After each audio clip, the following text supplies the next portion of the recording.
ఆ అభిమానాన్ని చూరగొన్న పవన్ కళ్యాణ్ గారికి అలాగే పిఠాపురం యొక్క జన సైనికులకి పౌరులకి నేను కృతజ్ఞత చూపించినట్టు అవుతుంది. సో వాళ్ళ కోసం ఈ 2 మాటలు మాట్లాడుతున్నాం. సో పవన్ కళ్యాణ్ గారు పిఠాపురంలో మమ్మల్ని పనిచేయమన్నారు.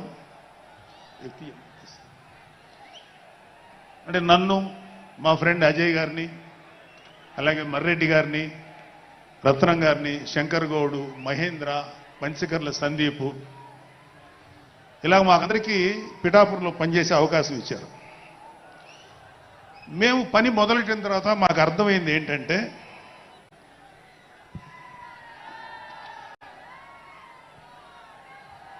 పవన్ కళ్యాణ్ గారికి ఆల్రెడీ ఇక్కడ విజయం ఖరారైంది.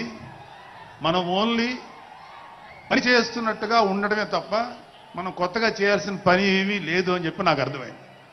నాకే కాదు మా అందరికీ అర్థమైంది. సో మేము దీన్ని ఎంత గొప్ప అదృష్టంగా తీసుకుంటున్నామంటే పవన్ కళ్యాణ్ గారు మీరు పని చేసేటువంటి మేము ఇక్కడ ఏదో పని చేసాం అనే తృప్తి మాకు ఇవ్వటం కోసం ఆయన ఈ మమ్మల్ని అపాయింట్ చేశారు తప్ప ఆయన గెలుస్తారన్నది, ఆయన అఖండ విజయం సాధిస్తారని ఆయనకు ముందే తెలుసు. కానీ ఆ సాటిస్ఫాక్షన్ మాకు ఇవ్వడం కోసం మాకు ఈ అవకాశం ఇచ్చారు. అయితే అది మా అదృష్టంగానే ఫీల్ అవుతున్నాం. చంద్రుడికో నూలు పోగులాగా ఆయన పడిన కష్టానికి ఒక చిన్న పని చేసామనే తృప్తి అయితే మాత్రం మాకు నిజంగానే ఉంది. అయితే ఇక్కడ పిఠాపురంలో పవన్ కళ్యాణ్ గారు అఖండ విజయం సాధించడానికి 2 ఫ్యాక్టర్స్, 2 ఇంపార్టెంట్ ఫ్యాక్టర్స్. ఒకటి మన ప్రెసిడెంట్ జనసేనాని పవన్ కళ్యాణ్ గారు అయితే, రెండో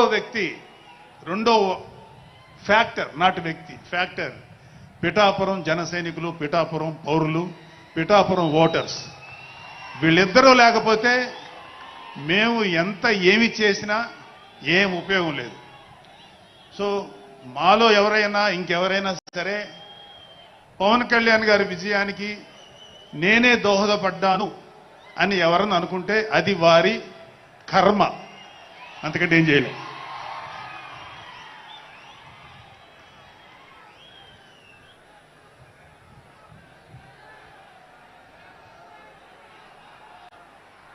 సో ఇక్కడ మన ప్రెసిడెంట్ పవన్ కళ్యాణ్ గారికి ఆయన గురించి చెప్పడానికి ఒక ఇంపార్టెంట్ విషయం చెప్పాలి.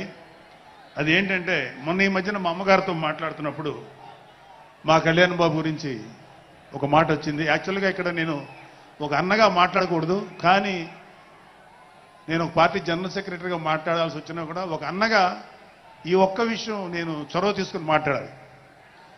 సో మా అమ్మని అడిగాను,